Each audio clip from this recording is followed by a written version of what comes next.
Hello and welcome everyone. We are going to start our youth-led community transformations webinar now. I'm delighted and warm welcome to the many young people from many parts of the globe who are joining us today and many others as well. Thank you all for joining. I will ask, this session is being recorded and we will ask that people stay on mute. I think that we've all been experiencing Zoom calls, and if people are on mute, it helps the flow, and we will certainly have a question period later on. I am Janet Longmore, and I am the founder and CEO of Digital Opportunity Trust, and I'm joined today by Sharon Nyangweso. Hi, Sharon. A young Kenyan-Canadian social entrepreneur who is the founder of Quake Lab, a diversity and inclusion group. And Sharon is also leading DOT's youth engagement initiatives in response to COVID-19, mobilizing her peer social innovators to tackle the pandemic in their communities. And Sharon will tell us much more about that later today. I want to take a moment before we kick into the main agenda to recognize the Catalyst 2030 collective. This Catalyst 2030 is sponsoring these Catalyzing Change webinars, and it was launched in January of this year. It is the largest network of social entrepreneurs in the world, and I am very inspired and honored to be a co-founding member of this group. It is supported by the Schwab Foundation, Ashoka, the Skoll Foundation, Echoing Green, and many more. We were initially launched to catalyze action towards the SDGs.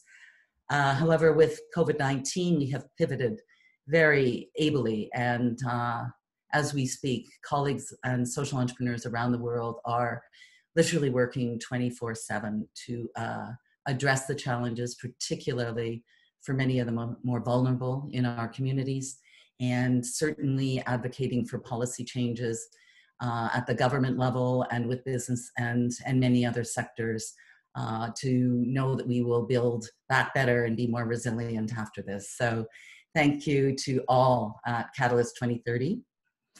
And let me take a little bit of time to tell you about my organization, Digital Opportunity Trust.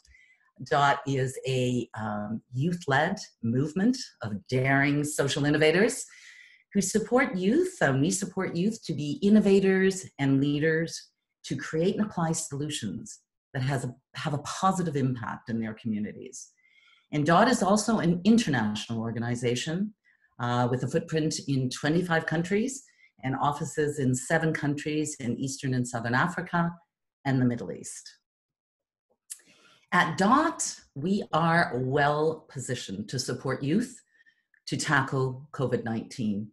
We know that this is an unprecedented time in history, and it is never more important to mobilize the talent and energy of young people. In fact, the UNHCR, the United Nations High Commission for Refugees, recommends that one of the primary tactics to combat the spread of coronavirus will be to engage local youth and youth networks because of their reach and influence.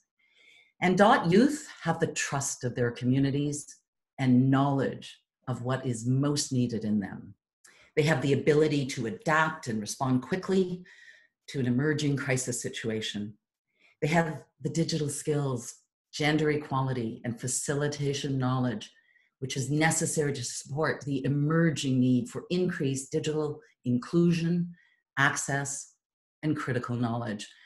Again, we are seeing the devastating impact of the digital divide, and in particular, the gender digital divide during this time of crisis, and young people are there to help.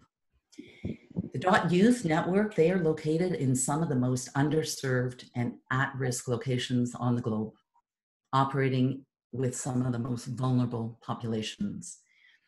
And we believe that youth in particular are particularly well equipped to deal with COVID-19. So DOT is rapidly responding to COVID-19 in 2 ways. One, by placing youth in positions of leadership, where they are facilitating digital skills programs, providing digital coaching, and supporting marginalized groups to access this new wave of digital education. There are many learning platforms emerging from this crisis with the goal of providing education to the many, many out-of-school children and connecting youth and adults to learning opportunities. However, there are large groups that are excluded from these opportunities because of a lack of digital skills and digital literacy. And this is where DOT's Youth Network comes in. Our youth are trained facilitators with experience in delivering digital skills training. They are coaching people through available digital curriculum and supporting people to gain essential digital skills as they need to access opportunities. In Lebanon and Jordan, our team has launched Education Anywhere, through which they are coaching entrepreneurs to gain the skills they need to put their businesses online, how to market a business online, and more. And the connection and support they are providing as coaches and digital guides is invaluable in a situation where learners are struggling to cope with online courses because of low digital skills or competing priorities like childcare, which we know mostly affect women. Self-directed learning is a challenge for a lot of people. And for these reasons, Education Anywhere is ensuring that young women, parents, and people with low digital skills can access these opportunities with support and guidance. And DOT is also responding to COVID-19 through an initiative called the DOT Youth Street Team. And I love this initiative. The DOT Youth Street Team, it's a coordinated network of youth in Africa and the Middle East who are responding to COVID-19 with needs-based interventions. They are DOT's feet on the street, youth who are already in their communities, taking action in very impactful ways, and we are supporting them.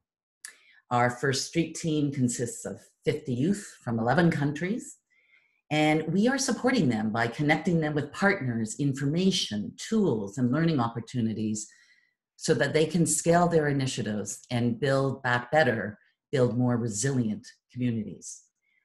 The street team is made up of youth who have active initiatives related to community outreach, digital education, and e-health, and gender equality.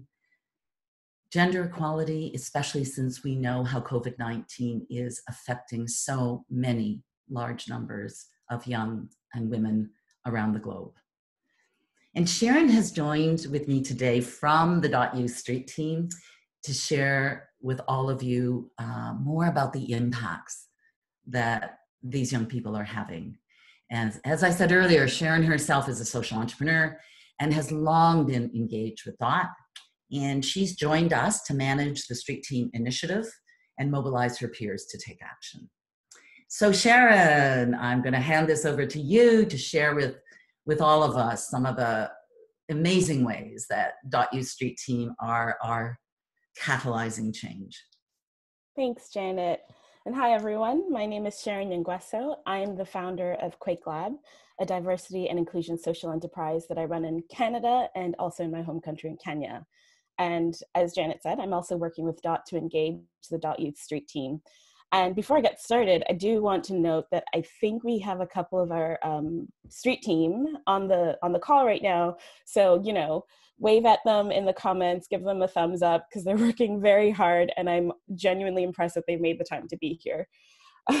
So the DOT Youth Street Team is a really exciting initiative. And as Janet mentioned, we've engaged 50 youth from 11 countries in our first cohort. The youth on the street team are pretty remarkable. So DOT's network of youth are real change makers who are on the front lines of their communities with on the ground and rapid grassroots response to many issues. So we weren't surprised to see how quickly the DOT Youth Network mobilized to tackle COVID. And that's why I was so excited to join and make sure their initiatives were as impactful as possible. So today, I'm going to try and spotlight some of the youth that are part of the street team. The 50 initiatives we're supporting right now represent a pretty large range of activities, everything from making masks and supporting healthcare workers, access personal protective equipment, to social media campaigns and communities about mental health and well-being for isolated single mothers, to information campaigns in refugee camps, to multimedia outreach that includes radio, music videos, really great music videos, telehealth lines, to e-learning platforms and content in local language and reaching unconnected populations. So there's so many great initiatives that I could showcase for you today, but there are 4 in particular that I want to highlight. So one of these initiatives is being led by a young youth in refugee camp in Uganda. There we go, there's Olivier. The second is a young woman who's working with Syrian refugees in Jordan. And the third and fourth are 2 youth in Malawi and Kenya who are working on COVID relief in prisons. So Olivier Nkuzrwanda, he runs the Refugee Innovation Center in Ramwanja Refugee Settlement, which is home to nearly 70,000 refugees in Uganda. Olivia founded the Refugee Innovation Center a few years ago to create meaningful learning and community engagement opportunities for his fellow youth. He offered entrepreneurship and digital skills training predominantly. But now, Olivia is mobilizing this very same youth network to make sure that as many people as possible know about COVID-19 and how to protect themselves. He's doing this by mobilizing a team of youth who are going door to door, following safe distancing practices, of course, and they sign up residents to WhatsApp groups where they can get immediate information. He's also creating very popular and catchy songs and videos targeting children and youth in the camp to promote good hygiene practices and awareness of COVID. And so far, they have reached a whopping 4,200 community members and 450 households. The work Olivier is doing is critical because an outbreak in a refugee camp would place huge strain on fragile healthcare services. And youth-led outreach like what Olivier is doing is exactly what the UNHCR and IOM are recommending. One of the primary ways to combat the spread of the virus in camp settings is to engage local youth and youth groups as trusted communication channels. Olivia is setting up important community communication pathways that will be essential for prevention, recovery, and also resilience. And then we have Latifa Noor. Latifa is the founder of a social enterprise called Psych Being. She uses technology to address mental health issues in Kenya and connect people to essential mental health services. And through Psych Being, Latifa has launched a community COVID-19 response called #TimeToShare. I recommend checking it out. Through Time to Share, she's running live video chats on social media about mental health and positive mindset. And she's also addressing important COVID-related mental health issues like how to vent frustration and anger and how to deal with family challenges. Latifa is engaging professional coaches, psychologists, and experts in her outreach to ensure the communities are getting accurate and important information about how to cope. And Latifa's work is important because research is already showing that the pandemic is affecting mental health at a population level, with widespread increases in anxiety, feelings of isolation, and concerns about access to mental health care. So social isolation, employment, uncertainty, and the virus itself will continue to shock the health and well-being of people around the world. In a place like Kenya, where mental health support is often stigmatized and challenging to find, Latifa is providing critical lifeline through Psych Being. And lastly, but not least, Jaraya Misiaje in Malawi and Hussein Abdul Razak in Kenya. So Jaraya is a young woman from Malawi and Hussein is a young man in Kenya. Both of them are working on COVID-19 relief efforts in prisons. Jaraya and Hussein are a great example of what's possible with peer networks like the .youth Street team.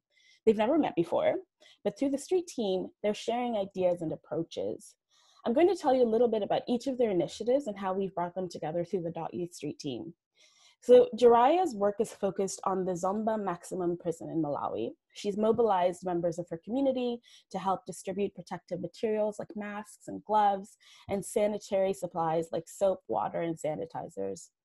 Zomba Prison has exceeded its capacity by 200% and is already a hotspot for the rapid spread of infectious diseases. Even without COVID, the prison sees a 5% annual death rate.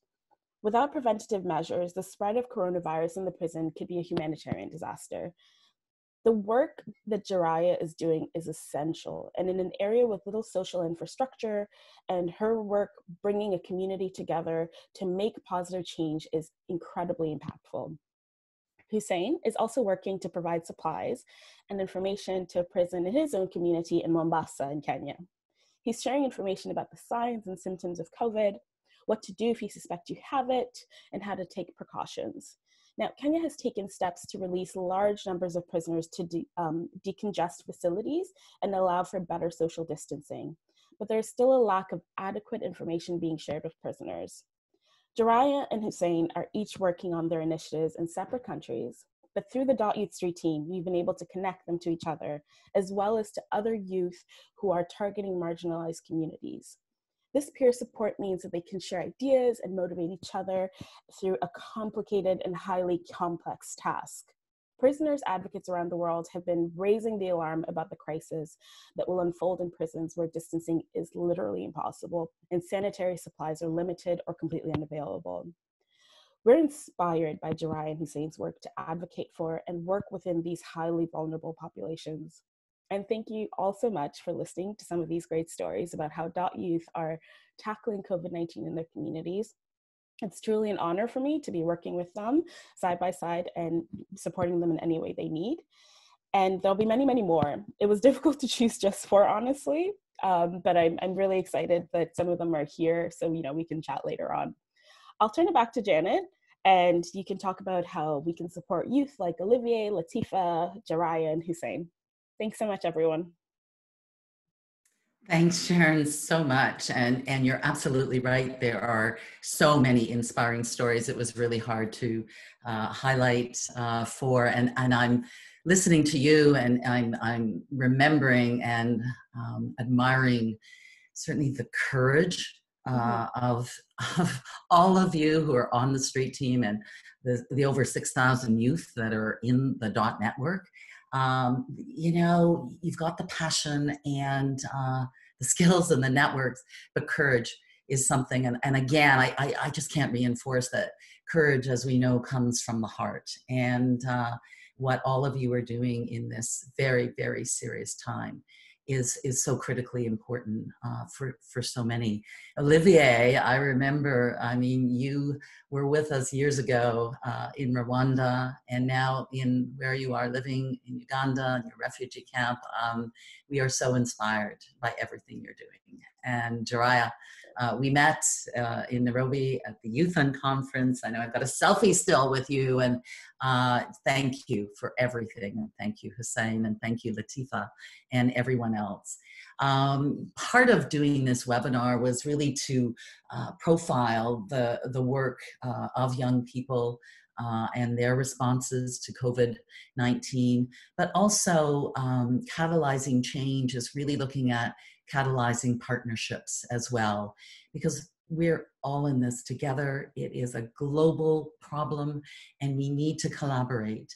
And certainly young people who are tech savvy and connected and trusted in their communities, they know how to collaborate, and they're seeking partners and seeking help. And when DOT looks at innovation, we don't just think about technology, because innovation is something that certainly comes up during a period of crisis, but it isn't just about the technology. It is about helping people, helping the unconnected get connected, helping them to facilitate learning in an online environment, reaching out in digital ways, and again, through social media and more so, to again, know that we are here to support you and that we can innovate and leverage what is already out there.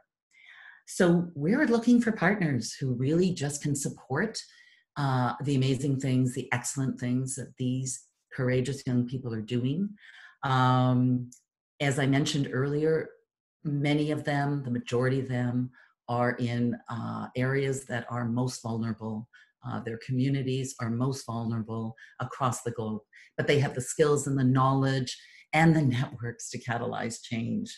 So there are some ways that we can seek to partner, certainly responding to the needs that the street team have identified themselves. So as we heard from Sharon, Olivier in Uganda is seeking partners to support with verified COVID-19 content for radio, YouTube, WhatsApp, and e-learning. Latifa is looking for support to grow her management skills, networks of mental health professionals, and influencers who can tell the story of her impact. Uriah and Hussein are both looking for supporters with expertise in fundraising and crowdfunding, and supporting with creating formal documents that are needs assessments so that can help them apply for funds.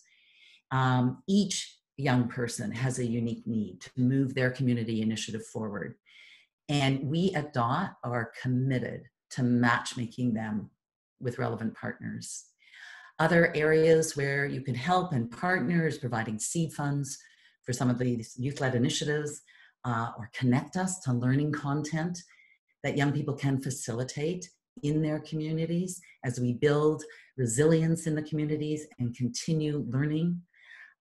Sponsor a Dot Youth Street Team cohort so that we can scale. We have massive demand for this initiative, and we again are committed to scaling both the COVID-19 responses that are needs-based and also supporting building resilience as we all move forward after this is past and beyond us. We would love as well if you could profile Dot Youth in any form of social media or traditional media. We need to get these courageous stories out, everything and every way in which we talk about their work helps them be able to do what they do much better and helps them to scale their initiative. So there are multiple ways. We have Ann Patterson here with us, who is our Director for Communications and Digital Engagement. There's her contact details. She is someone that you can connect with if you just know of ways that we can catalyze partnerships for the change that these young people are leading and in supporting them. So that's been a profile of DOT and our street teams and Education Anywhere and the work that we're doing. I'd love to open it up now to questions. I think Anne, you're going to help facilitate that, or there's probably some questions that have already come up. I see the chat has been quite active. So Anne, if I can ask you to facilitate a dialogue, would be super. Sure, happy to. Thank you, Janet, and thank you, Sharon, for sharing these stories of youth. I think they're really incredible. And as Janet and Sharon mentioned, we have 50 youth in this first Dot Youth Street Team cohort. So we were only able to share the stories of 4 today because we only have just a short time with you. But there are 50 more of them, and many more even beyond that who we weren't able to select to be a part of this first cohort. So as Janet mentioned, we are seeking support for these youth and their individual initiatives, as well as support for future cohorts. So we're looking forward to engaging with potential partners as we move forward. And also, if you are a young person, I know we have a lot of youth who have joined us today from our broader Dot Youth network. If you're interested in joining future street team cohorts, you can join our Facebook group. I've added the link to the chat, so you can click that link and join our Facebook group, and we'll put out future calls for participation there. Unfortunately, the current group is limited to 50, but we really hope that we can support more of you as we move forward. And I see some great comments in the chat about additional amazing youth initiatives who are perhaps not a part of our cohort, but are very impactful in tackling COVID-19 in their communities. So we'll give it a few minutes if anyone has any questions. I know we do have a few street team youth on the call here. So if you have any questions for them directly, we're happy to facilitate that. If you have questions about Education Anywhere in Lebanon and Jordan, or questions for DOT, we're happy to answer those. So we'll hold the line for a minute while we wait to see if any questions come through. And if there aren't any, we'll wrap for today, and we'll look forward to connecting with you all as we move the Street Team project forward and continue to engage you.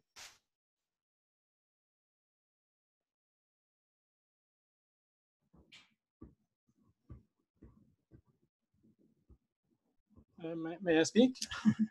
Please, go ahead. Hi, Rolf. Yeah, I was raising my hand, so I was kind of waiting for the invitation. Sorry.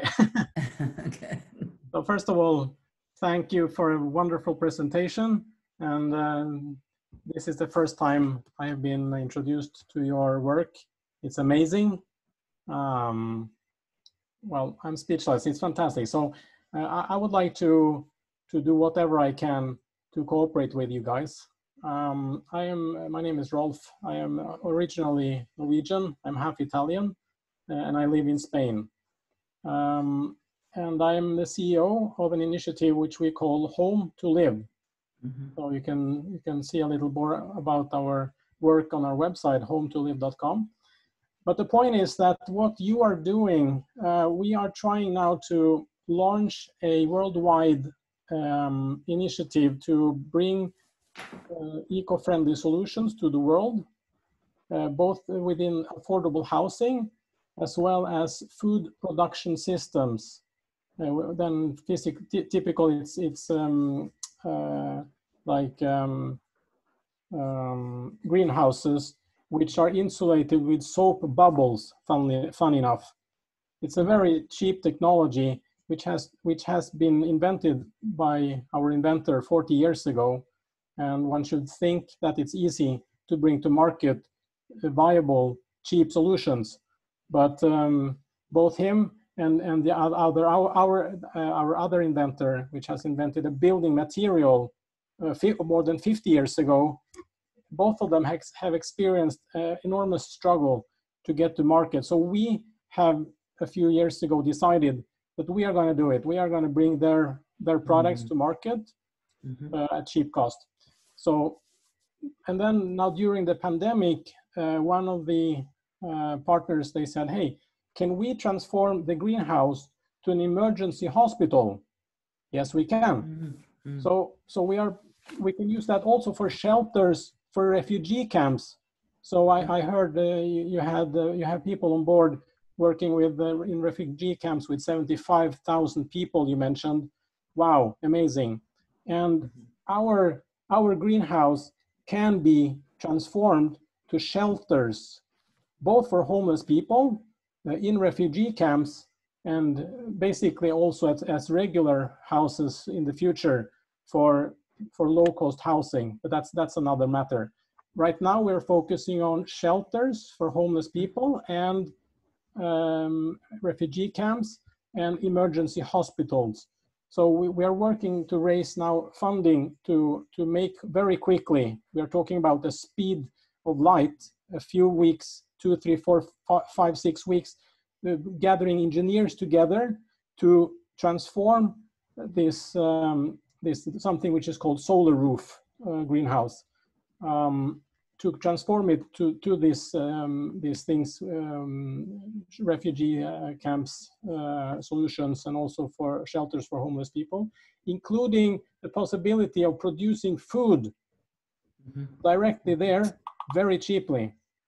So this is the innovation. And to bring this awareness to market and to fundraise, we have decided to have a worldwide some kind of music festival, which is supposed to start on May 24th, if everything goes well. We're working on around the clock now. I haven't slept the past days, and dead tired. But the point is that we were originally planning to invite artists, musicians, and so on to this online event to play and sing and so on, dance, because we wanted also to raise money for these artists, which now many of them don't have any income. Their shows have been closed for a long time. And during one of the sessions earlier today, someone said, hey, why don't you do this for children also? Youths, yes. So after the webinar, I spoke with my group and we said, yes, absolutely youths, absolutely children. Yes, they can show, they can sing, they can dance as part of our initiative to raise even more awareness and engage entire families in entire communities worldwide. So yes, we will do this. So now when you tell me that you are part of a great big youth organization, we will very much like to have you on board as our partner in this, to invite everyone through your networks to participate now in this music gala, if you like. Great. Thank you, Rolf. That's a really exciting opportunity. And I think one of the excellent opportunities that the Catalyst 2030 platform provides is the ability for us to connect social entrepreneurs with other social entrepreneurs around the world. And of course, we've got this big group of youth who have been mobilized to tackle COVID. So that's a really exciting opportunity, Rolf. So we'll look forward to connecting with you afterwards to see how we can connect some members of our street team and perhaps others in the network with you as well. So thank you for that. I appreciate it. I know. Thanks, Rolf. I love you're in our Catalyst 2030 group. I know you joined us recently, and I have been avidly reading your WhatsApp messages because I think what you're doing is incredible, and we would love to join in. So we'll follow up, and we have some incredibly talented artists and musicians as well. I mean, the stories, as you can imagine, from a network the scale and size of DOT. So thank you for that, and thank you for the phenomenal work you're doing as well at this critical time. Great. So we have a couple of questions in the chat. We have one from Mariana, who's asking about what considerations are in place to support youth with some of the challenges that they face around safety and security in their communities. That's a really great question. So our youth street team is made up of young people who have developed their own initiatives, and we're supporting them to connect with organizations who can help them build best practices in those areas. So while DOT is not in a direct position to protect their safety and security ourselves, we really want to make sure that they are following best practices, and we're supporting them. A part of the point of the street team is to really support youth who have initiatives to make sure that those initiatives are safe and keeping people safe and secure, and that youth are not at risk as they go out into their communities. So we are connecting our street team to organizations that have these best practices and can offer guidance to their unique situations, because everybody's in a different community, in a very unique situation, and dealing with different scenarios. So that is actually a great opportunity for us to say that if you know of organizations that are focused on safety and security of particularly of youth, but of community outreach workers and frontline workers, that would be an amazing connection that you could support us to make to our youth community at DOT, because we do want to make sure that we are connecting them with the resources that are out there. Yeah.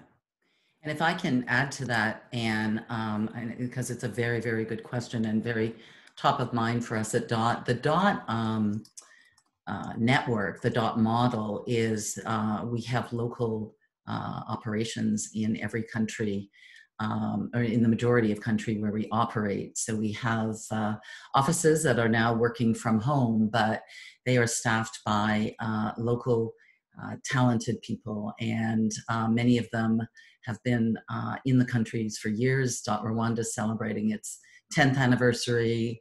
Kenya's been operating for 14 years and more so. And so they are working virtually from home, but they are connected. So the Digital Opportunity Trust has certainly been an asset for us. And we've been around for 20 years almost. And these networks that Anne was talking about, the partnership ecosystems, and being able to tap into what is needed at a time like this to support youth. Our local country teams are amazing at facilitating that as well, or our partners in a number of the other countries.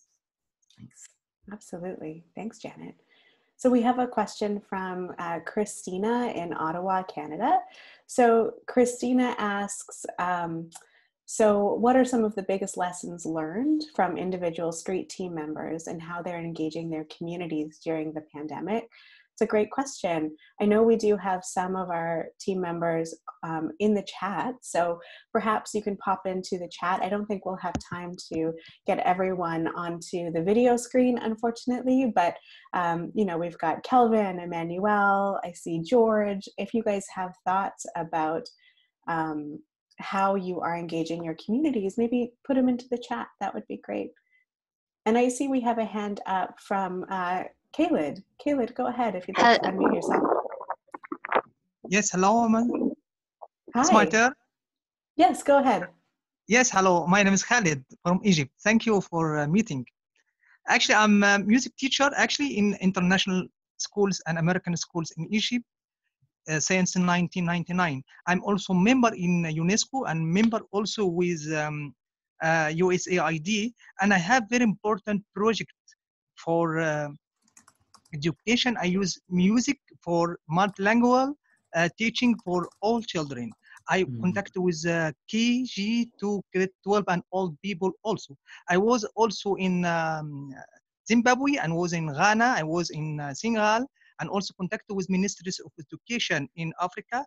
And also they need me support them for music curriculum because I'm a music teacher in academy system. Then I can support. Let me how I can contact with you, LinkedIn or which website, because I have very important project. It will be support. Really, it will be support at this time. Thank you. Thank you for listening to me. Thank you. Thank you, Khalid. That's wonderful. If you could put details about your initiative in the chat, if there's a Facebook group or another way that people can follow up and support you, that would be great. Okay, I can contact with you, please, at LinkedIn if you have account. Mm-hmm. Of course, please do. The right name, it's Anna Paltrnerson. This the same? That's right, name? yeah. And I'll look you up afterwards as well. Okay, I contact with you and then share with you what I have. Sure, I'm thank so you. happy to do that. Thank you, thank you. Great, thanks. Thanks, Khalid, wonderful. All right, so we have another, Hello. oh, sorry, go ahead. Who's going to speak? Hello, good evening, everyone. Am I not sure if the time is the same as we have here in the Philippines, but first I would like to commend Miss Janet and Miss Sharon for a wonderful speech, which I think is very useful for us you to hear now for this webinar. Actually, my question is something that would link for the students because I'm basically some coordinator for the schools, which aims is to have projects and future plans for the students. Mostly in this time wherein everyone's not so sure when to continue the classes. And basically here in the Philippines, it is vacation time, in which this COVID-19 appears or which seems to happen. So we are a little struggling about how we are able to connect or give some things to do for these students who are looking forward for their next school year or next class time. So I would like just to ask some of your opinions or maybe if you have any suggestions on how we able to coordinate continuously with the students and give a very productive things for them to just learn even in this kind of situations. That would be all, and thank you. Thank you so much for the great question. I would actually like to see if we could get one of our youth street team members to respond to that. I know we have George Akilimali in the call, who's working on an education initiative, and he's got some great ideas about youth and student engagement. George, I'm not sure if you're able to come off of mute to answer that question about what are some ideas that you have come up with for engaging students virtually during the pandemic.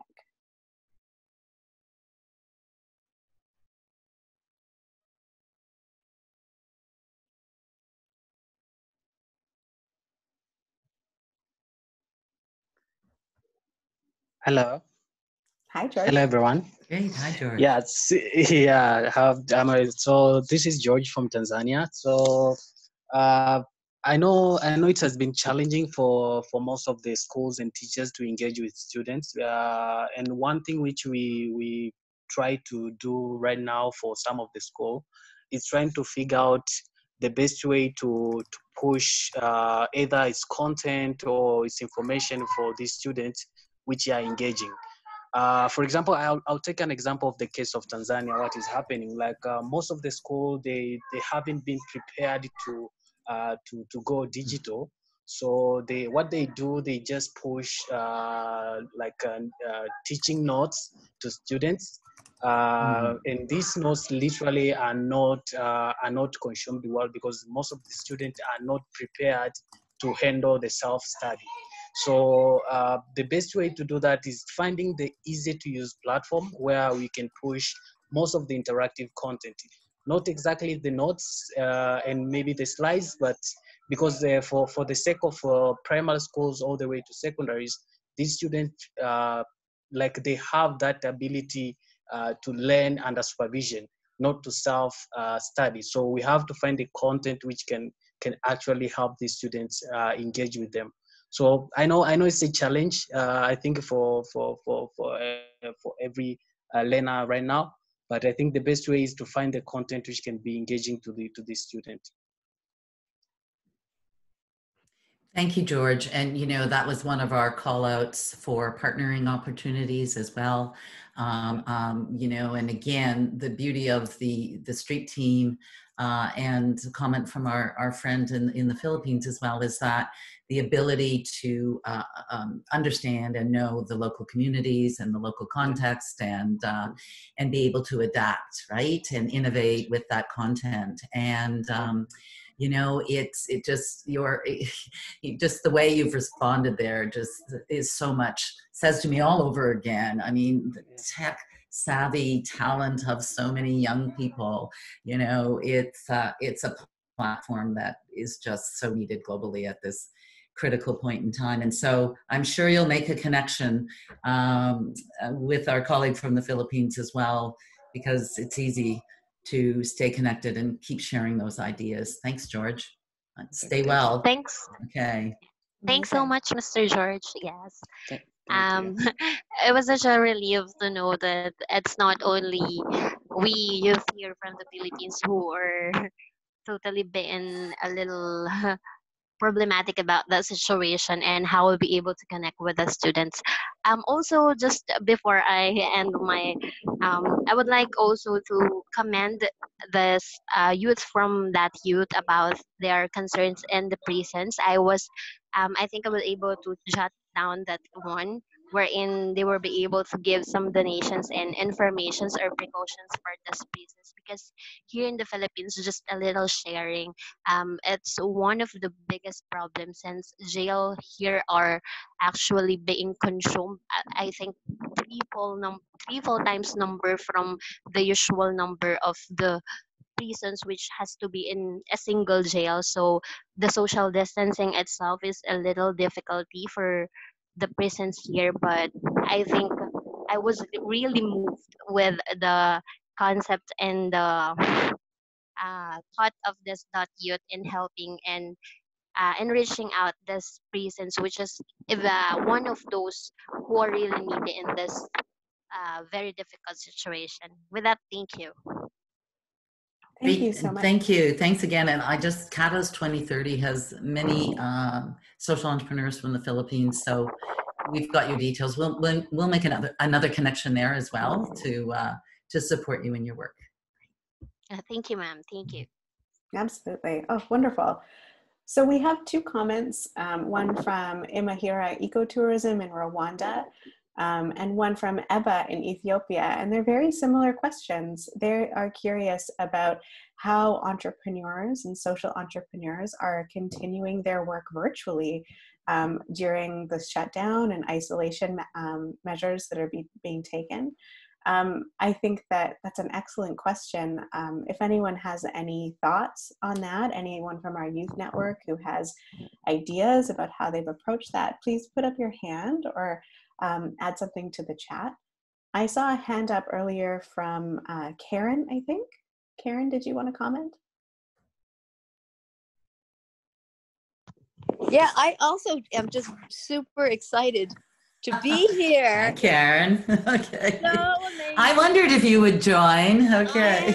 I am. I'm super excited and super inspired. So I'm with International Bridges of Justice, and we work to give people who are accused of crimes a lawyer early on to protect them from torture and violence, and basically to protect due process rights. So I was particularly excited to hear also from Sharon about just youth who are working in prisons at this point, and hoping that we can connect. We also have youth who are working on our side, who would love to support your youth who are doing this. So if there's a way we can connect afterwards, I think it's just going to be really inspiring work for everyone. And actually, you know, they are working, the youth are working, but a lot of our lawyers are older that they're working with, you know, like my age. And I think that they would be much more excited to be connecting with youth who are also supporting the work right now for people in prison. So thank you so much, and thank you for the inspiration. This is a really great session. Great. Amazing. Thanks, Thank you, Karen. We'll look forward to making that connection. That sounds very exciting. Yeah. All right. I think we've got through all the questions in the chat. I was just going to add something in, if I may. Just around the point of how are social entrepreneurs moving to digital, and it's really fascinating because in the Catalyst 2030 network as well, this is one of the biggest needs. How can we move and innovate and look differently about at a time of physical distancing and everything else that's going on, delivered digitally. And so, you know, one of my responses to that, of course, is tap into the talent, just like Karen is saying, of young people, right, who can support you. We've got a group in Lebanon called Bot Lebanon, and they are extremely busy right now, supporting a large number of NGOs in Lebanon to build their digital capacities. And it's been a real scramble and a shift. And we want to say, and we believe that it can happen, and we need to, because the world has changed. Everything from learning has changed to how business is conducted, to, you know, how we are connecting has changed, and the digital piece is so critical. So again, this is a time that this generation of talent, of young women and men, need to be mobilized, certainly at a global scale. Absolutely. Thank you, everyone, for joining us today. So I think with that, we will wrap up. Thank you so much to Janet and to Sharon for sharing the great work that is going on in the DOT network. And thank you to our DOT Youth Street team who has been able to join us today. We see a whole bunch of you in the chat. Thank you to the Catalyst 2030 members who were able to join as well. I think there are a lot of really exciting connections that we'll be able to make here in support of youth and in support of your social enterprises to advance the SDGs, to tackle COVID-19, and to tackle other community issues as well. So we'll really look forward to continuing this conversation. My contact information is on the screen if you'd like to follow up, and I can help to facilitate those questions. And then I will also repaste the link to our Facebook group in the chat for everyone to join. That's another great way to stay connected with youth in our network. If you are a young person with an initiative anywhere in the world, please join us. We're sharing resources. We'll share out calls to join future street teams so that we can also support you to get partnerships as well. So it's a great resource for you. Thank you all for joining. Thank you so much. Take care, everyone. We will get through this. We're all in it together. And thank you for everything that you do every day. Take care. Bye for now. Bye. Bye for now. Everyone.